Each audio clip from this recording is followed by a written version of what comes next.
The morning sun filtered through the thick canopy of the forest, casting golden beams across the mossy ground. Three young Na'vi moved silently between the massive trees, their blue skin marked with bioluminescent patterns that glowed faintly even in daylight. Kira was the oldest at 12 cycles, followed by her brother Suti, who was 10, and their cousin Nateri, who had just turned 9. They had wandered far from their village, much farther than their parents had allowed. But the strange sound they had heard the previous night had pulled at their curiosity like a river pulling at a leaf. Something had fallen from the sky. Something had crashed into the forbidden valley beyond the sacred mountains.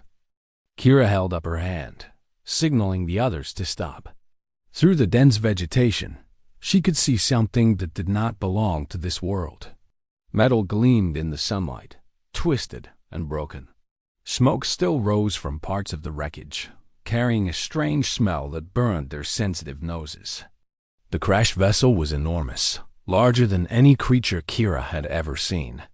Its surface was covered in symbols she could not understand, and strange lights flickered weakly along its damaged hull. The forest around it had been destroyed by the impact, leaving a scar of broken trees and scorched earth. Suti grabbed his sister's arm. His eyes were wide with fear and excitement. The elders had spoken of the Sky People, the humans who had come to their world long ago. They had told stories of their terrible machines and their hunger for the sacred stones beneath the ground. But those stories were from generations past. No human had been seen on their world for many cycles. Nateri was already moving forward, her young feet carrying her toward the wreckage before Kira could stop her. The oldest girl hissed a warning, but her cousin did not listen. The curiosity of youth was too strong, too demanding. They approached the crashed ship together, staying close to one another. The metal surface was warm to the touch, and strange sounds came from within, clicking and beeping like insects speaking in a language they could not understand. A large section of the hull had been torn open by the crash, creating an entrance into the darkness within. Kira knew they should turn back. She knew they should run to the village and tell the elders what they had found. But something inside her whispered that she needed to see more, needed to understand what had fallen from the stars. They climbed through the opening, their eyes adjusting quickly to the dim interior. The inside of the ship was filled with strange objects and glowing screens. Some showed images that moved, displaying symbols and patterns that shifted constantly. Others were dark and cracked, damaged beyond function.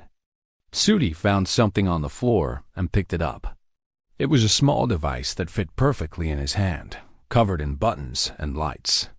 He pressed one of the buttons, and suddenly a beam of bright light shot from the device, illuminating the corridor ahead. He laughed with delight, waving the light back and forth.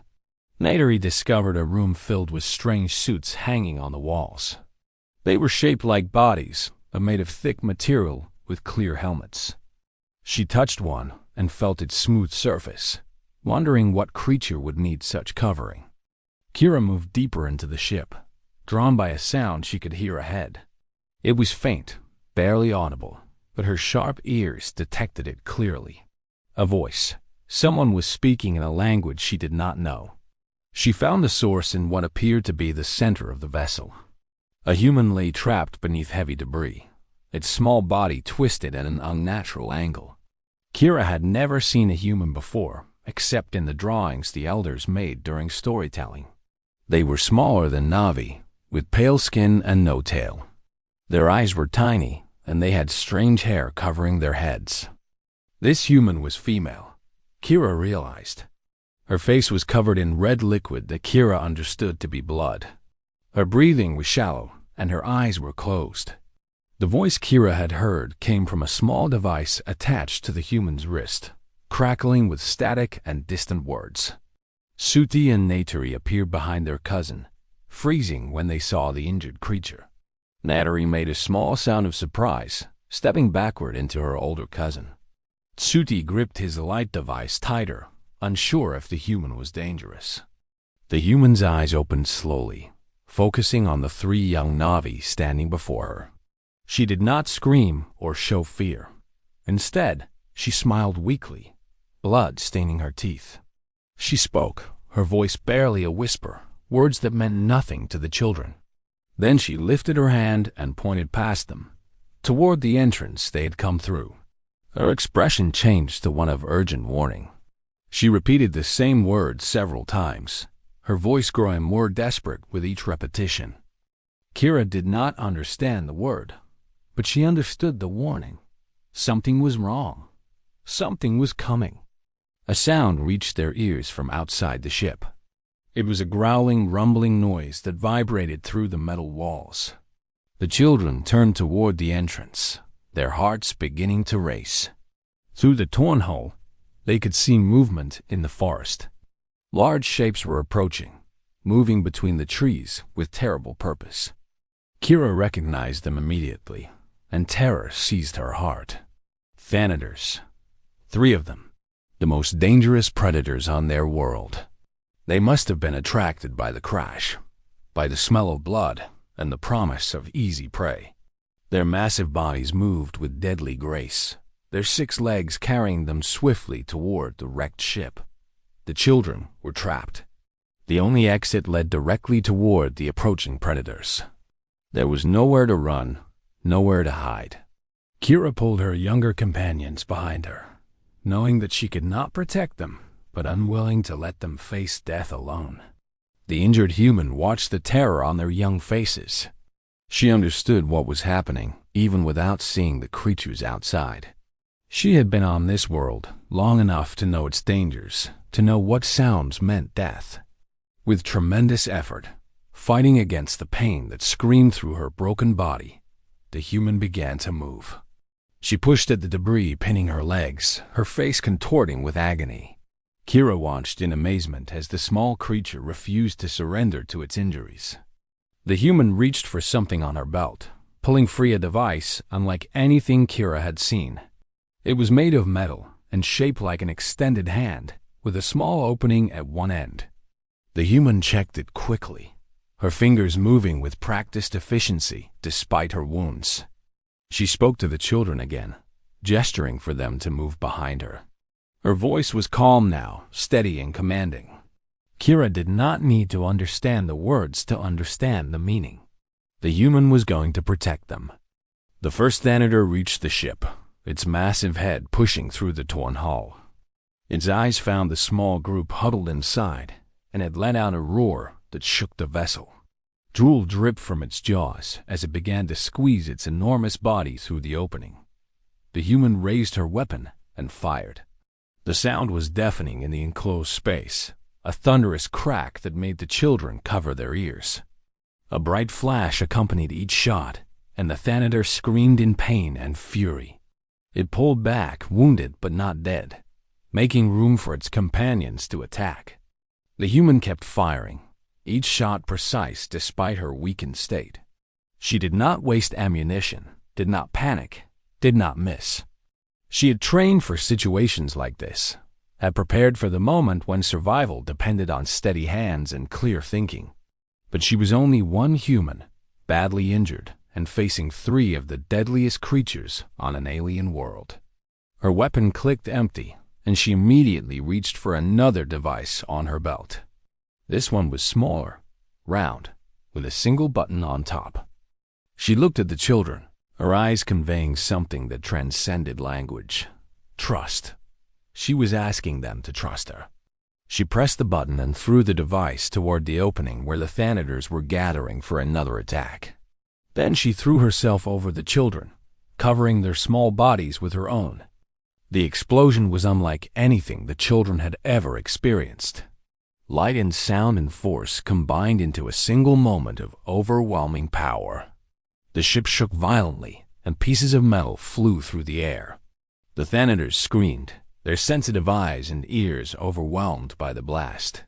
When the noise faded, the human pushed herself up, checking the children for injuries. They were shaken but unharmed, protected by her body and the walls of the ship. She smiled again, relief visible on her pale face. The Thanators were gone, driven away by the explosion. They would not return. their hunting instinct replaced by the memory of pain and confusion. The children were safe, but the human was not. The effort had cost her greatly. She collapsed backward, her breathing becoming more labored. The blood from her wounds had spread across the floor, forming a dark pool beneath her. Kira knelt beside the human, taking her small hand in her own larger one. She did not know what to say, did not know how to express what she felt. This creature, this being from another world, had sacrificed herself to save Na'vi children she had never met. The human looked up at Kira with eyes that held no regret. She spoke softly, words that sounded like a farewell. Her free hand touched her chest, then pointed at the children, then pointed upward toward the sky. Kira understood. The human was telling them that more would come. Others would arrive, looking for this crashed ship and its fallen pilot. The children needed to be far away when that happened, or they needed to bring help. Tsuti was already moving, his young legs carrying him toward the exit. He would run faster than he had ever run, would reach the village and bring back the warriors and healers. Naderi stayed with Kira, both of them unwilling to leave the human alone. The human closed her eyes, her chest rising and falling with increasingly shallow breaths. But she was still alive, still fighting. Humans did not surrender easily, Kira realized. They were small and fragile compared to Na'vi, but they possessed something else. A fire inside them that refused to be extinguished. Hours passed before the Na'vi warriors arrived, led by Kira's father. They approached the crashed ship with weapons ready, expecting to find enemies. Instead, they found two young girls sitting beside an injured alien, holding her hand and singing the healing songs their grandmother had taught them. The healers worked quickly, using their knowledge of medicine to stabilize the human's condition. She was different from them, but biology followed certain patterns. Bleeding could be stopped. Moans could be set. Pain could be managed. When the human finally woke, surrounded by tall blue beings with glowing skin, she showed no fear.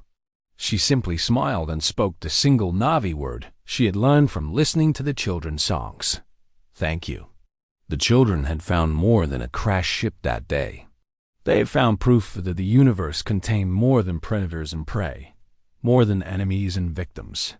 Sometimes, across the vast distances between stars, beings could recognize something precious in one another, something worth protecting, something worth saving.